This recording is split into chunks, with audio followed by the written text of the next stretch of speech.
C'est une grande première à Mayotte, l'ouverture officielle à Mtsapéré d'un centre médico-psychologique pour enfants et adolescents. Ils sont reçus donc, par différents corps de métier, donc il y a des psychologues, des psychomotriciennes, des infirmières. Cette structure prend en charge les enfants et les adolescents en souffrance psychologique. Elle aide aussi les parents à mieux appréhender les pathologies. J'avais un enfant qui avait beaucoup de difficultés. Depuis qu'on nous orientait vers ces médecins, tout va beaucoup mieux, alhamdoulilah. Les enfants sont stimulés par le jeu, apprennent à raconter une histoire, leur histoire. À travers les jeux de construction, les jeux symboliques, l'enfant va pouvoir dire beaucoup de choses.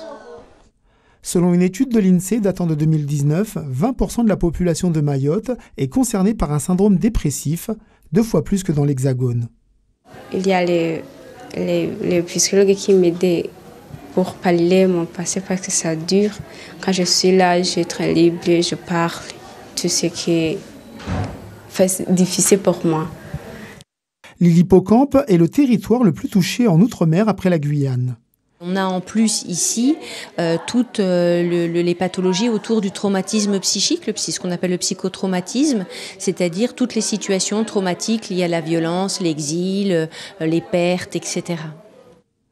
Une préoccupation mentale qui doit tenir compte d'un parcours médical sans rupture. Je suis amené à prendre en charge des adolescents et des préadolescents qui souffrent pour certains de troubles mentaux.